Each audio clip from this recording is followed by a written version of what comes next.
नमस्कार, मैं हूं अंकुर और आप देख रहे हैं सत्य हिंदी का न्यूज बुलेटिन। एक नजर अब तक की सुर्खियों पर। मध्य प्रदेश के मुख्यमंत्री मोहन यादव संकट में हैं। यादव ने 13 सितंबर 2024 को मुख्यमंत्री पद संभाला था। साल पूरा होने वाला है, लेकिन राजनीतिक तौर पर मोहन यादव सेट नहीं हो पाए हैं। उन्हें विपक्ष से कहीं ज्यादा चुनौतियां घर वालों यानी बीजेपी संगठन के सहयोगियों से पेश आ रही। मध्य प्रदेश के मुख्यमंत्री का पद मिलने के बाद भी मोहन यादव के सेट न होने पाने की खास वजह मध्य प्रदेश के दिग्गज नेताओं की वो टोली है, जिसे मोदी शाह की मर्जी को यानी सीएम मोहन यादव को ना चाहते हुए भी झेलना पड़ रहा है। याद रहे, मोहन यादव सरकार में विधानसभा के स्पीकर पद पर नरेंद्र सिंह तोमर विद्यमान हैं। केंद्र में मंत्री रहे तोमर मध्य प्रदेश भाजपा की राजनीति के पुराने धुरंधर हैं। बीजेपी के दिग्गज नेता मन महसूस कर काम कर रहे हैं। काफी सीनियर विधायकों की संख्या 1.5 दर्जन से कुछ ज्यादा है। ज्यादातर वो नाम है जो विधानसभा चुनाव 2023 के नतीजों के पहले और नतीजों आने के बाद मुख्यमंत्री पद की रेस में बने रहे थे। मुख्यमंत्री मोहन यादव पर ताजा राजनीतिक हमला गत दिवस देखने को मिला। राज्य मंत्रिमंडल की बैठक से जो खबर निकलकर बाहर आई है, उससे मोहन यादव की जबरदस्त छीछालेदर हो रही है। खबरों के अनुसार उज्जैन में 2312 करोड़ रुपए की 3 सड़कों की स्वीकृति का मसला कैबिनेट बैठक में रखा गया था। पीडब्ल्यू मिनिस्टर रह चुके कैलाश विजयवर्गीय ने प्रस्ताव का न केवल विरोध किया, बल्कि तीखी आपत्तियां भी जताई। बता दें, मोहन यादव भी उज्जैन के रहने वाले हैं। मीडिया खबरों के अनुसार प्रस्ताव का विरोध करते हुए विजयवर्गीय ने दो टूक कहा, उज्जैन में ही इतना पैसा जाएगा तो प्रदेश की बाकी सड़कों का क्या होगा। खबर में आगे बताया गया, मोहन यादव सरकार में पंचायत और ग्रामीण विकास विभाग एवं श्रम महकमे की जिम्मेदारी का निर्वहन। किसानों के दिल्ली कूच के चलते प्रशासन ने हरियाणा के अंबाला के कुछ हिस्सों में इंटरनेट सेवाओं पर रोक लगा दी। समाचार एजेंसी एनआई के अनुसार 6 दिसंबर को इस संबंध में हरियाणा के गृह मंत्रालय की ओर से एक आदेश जारी किया गया।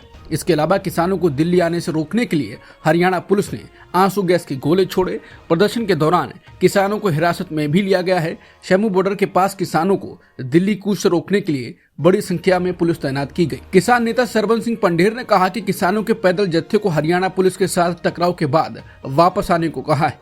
पुलिस द्वारा आंसू गैस के गोले छोड़ने से 6 लोग घायल हो गए हैं। 1 घंटे बाद किसान यूनियनें बैठक करेंगी और पैदल मार्च के भविष्य की रणनीति तय करने के लिए प्रेस कॉन्फ्रेंस बुलाएंगे। किसानों के विरोध प्रदर्शन के दौरान केंद्रीय कृषि मंत्री शिवराज सिंह चौहान ने शुक्रवार को राज्यसभा को बताया कि नरेंद्र मोदी सरकार सभी कृषि उपज को एमएसपी पर खरीदेगी। उन्होंने प्रश्नकाल के दौरान किसानों के लिए एमएसपी के मुद्दे पर पूरक प्रश्नों का उत्तर देते हुए यह आश्वासन दिया। कृषि मंत्री का ये बयान उस दिन आया जब किसानों ने एमएसपी के लिए कानूनी समर्थन सहित मांगों के लिए एक चार्टर के साथ दिल्ली तक पैदल मार्च शुरू किया। चौहान ने कहा कि मैं आपके माध्यम से सदन को आश्वस्त करना चाहता हूं कि किसानों की सभी उपज न्यूनतम समर्थन मूल्य पर खरीदी जाएगी।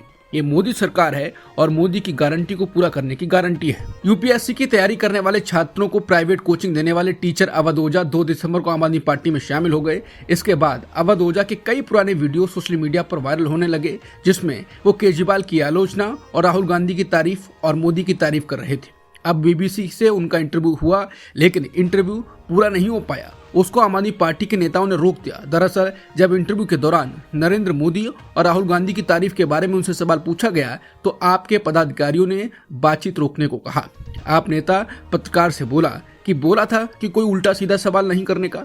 इसके बाद ओझा जी ने झट से माइक उतार दिया और इंटरव्यू खत्म हो गया। इंटरव्यू को लेकर अवध ओझा ने कहा है कि वो शिक्षक ही क्या जो सवाल का जवाब ना दे।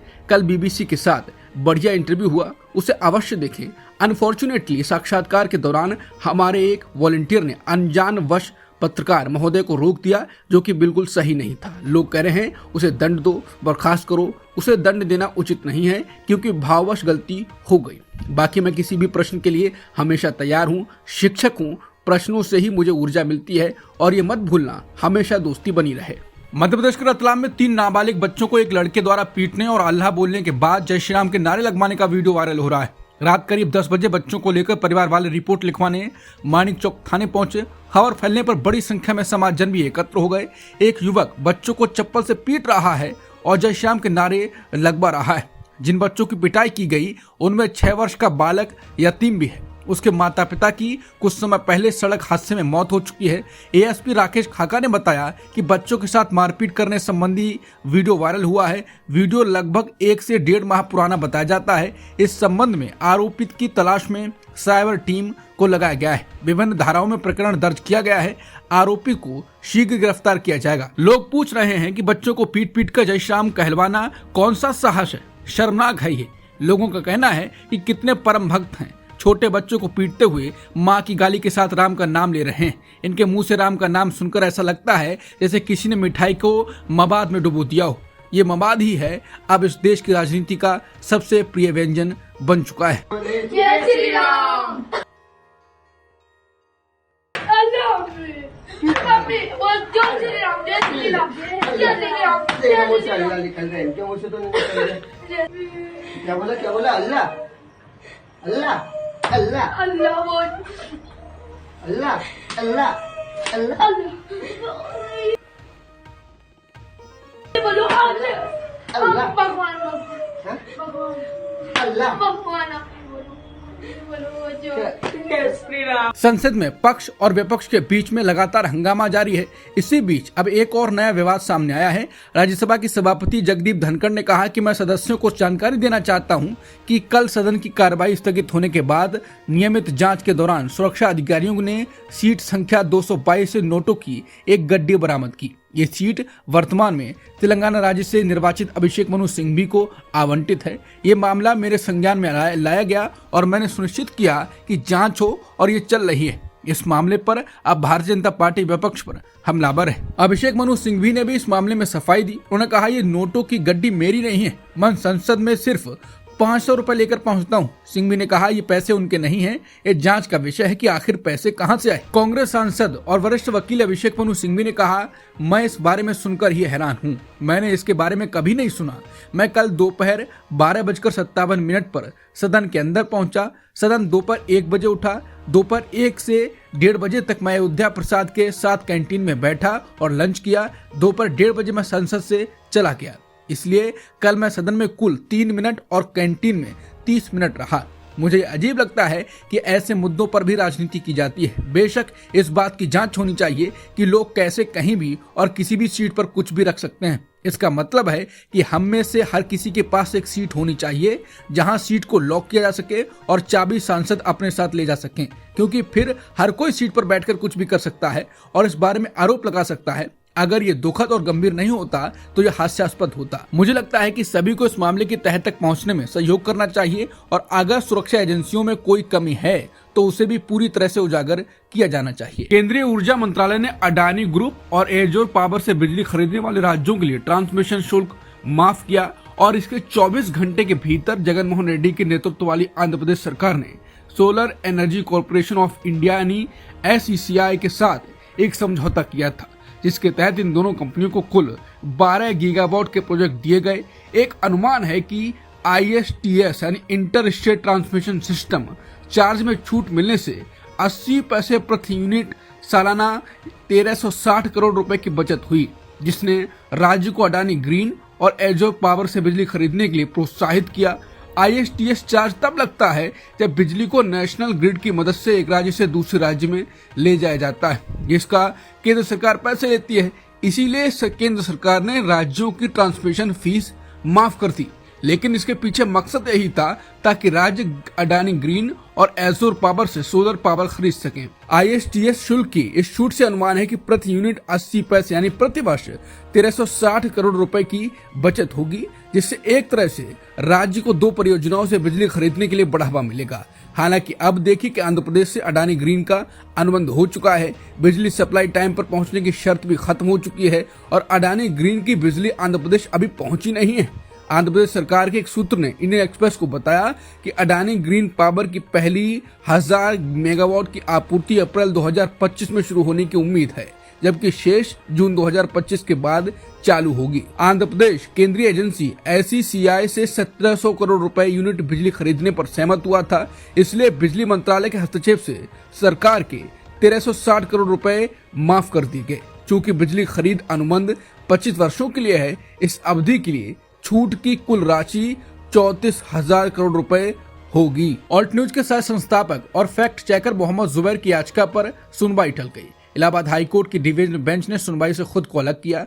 कोर्ट ने दूसरी बेंच नामित करने के लिए मामला चीफ जस्टिस को रेफर किया। जस्टिस महेश चंद्र त्रिपाठी और जस्टिस प्रशांत कुमार की डिवीजन बेंच ने सुनवाई से खुद को अलग कर लिया है। बता दें, मोहम्मद जुबैर पर 3 अक्टूबर को यति नरसिंहानंद के एक पुराने कार्यक्रम का वीडियो क्लिप पोस्ट करने का आरोप है, जिसके जरिए उनके खिलाफ हिंसा भड़काने का आरोप है।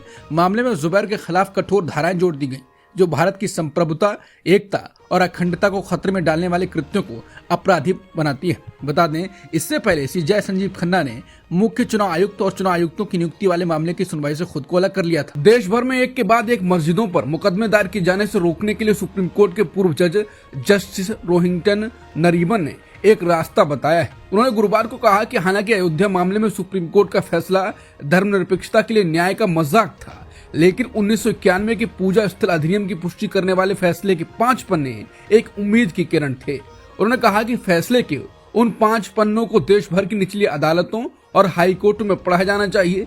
जस्टिस नरीमन ने आगे कहा कि अयोध्या विवाद पर संविधान पीठ के फैसले के वो 5 पन्ने देश भर में चल रहे मुकदमे का जवाब हैं, जिसमें पहले कथित तौर पर मंदिरों के ऊपर बनाई गई मस्जिदों का सर्वेक्षण करने की मांग की गई है।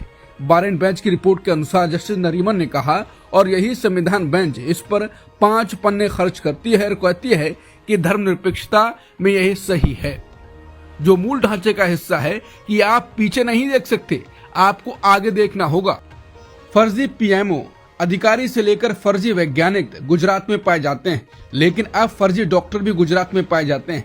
गुजरात पुलिस ने एक ऐसा गिरोह पकड़ा है जिन्होंने मेडिकल डिग्री बेचने के बदले हर युवक से 70,000 रुपए लिए। गुजरात के सूरत में 1200 फर्जी डिग्रियों का डेटाबेस रखने वाले गिरोह का पर्दाफाश इस जांच में हुआ है। गुजरात पुलिस ने इसी गिरोह से डिग्री खरीदने वाले 14 फर्जी डॉक्टरों को भी गिरफ्तार किया है। पुलिस के मुताबिक इस गैंग का संचालन डॉक्टर रमेश गुजराती कर रहा था, उसे भी गिरफ्तार कर लिया गया है। रिजर्व बैंक ऑफ इंडिया यानी आरबीआई की मॉनेटरी पॉलिसी कमेटी की बैठक का आज तीसरा दिन है। केंद्रीय बैंक के गवर्नर शक्तिकांत दास ने आज इस बैठक में लिए गए बड़े फैसलों का ऐलान कर दिया।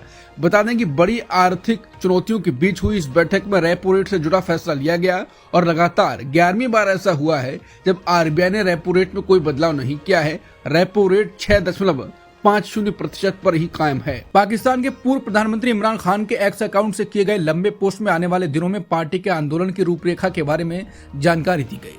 गुरुवार की रात को किए गए पोस्ट में लिखा है कि देश में तानाशाही स्थापित हो गई है।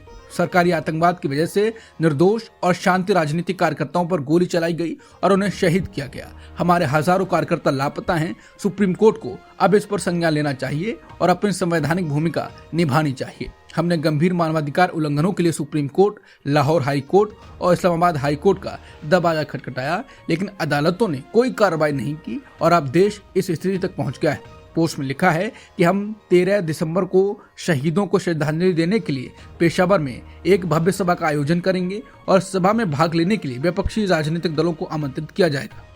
सीरिया के विद्रोही गुटों ने दावा किया है कि उन्होंने हमा नाम के शहर से सेना हटने के बाद उसे पूरी तरह से अपने नियंत्रण में कर लिया है।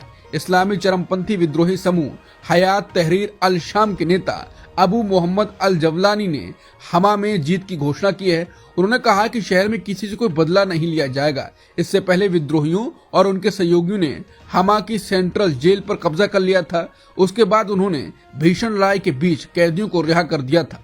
अलेप्पो से 110 किलोमीटर दक्षिण में स्थित हमा में 10 लाख लोग रहते हैं। शुक्रवार को ऑस्ट्रेलिया के एडिलेड में शुरू हुए टेस्ट मैच की पहली पारी में ऑस्ट्रेलिया के खिलाफ भारतीय टीम 180 रनों पर सिमट गई है। ये एक ढीना टेस्ट मैच है और गुलाबी गेंद से खेला जा रहा है। दूसरे टेस्ट में भारतीय कप्तान रोहित शर्मा ने टॉस जीतकर पहले बल्लेबाजी करने का फैसला किया था, लेकिन बल्लेबाजी करने उतरी भारतीय टीम की शुरुआत खराब रही। ओपनर यशस्वी जायसवाल मैच की पहली ही गेंद पर बिना खाता खोले LBW आउट हो गए। यशस्वी को मिचेल स्टार्क ने आउट किया। पहली पारी में भारत के 6 बल्लेबाज दाही का आंकड़ा भी पार नहीं कर सके। कप्तान रोहित शर्मा ने 3 रन और विराट कोहली ने भी 7 रन बनाए। अब तक की सुर्खियों में इतना ही। बाकी खबरों के लिए बने रहिए सत्यहिंदी.com के साथ।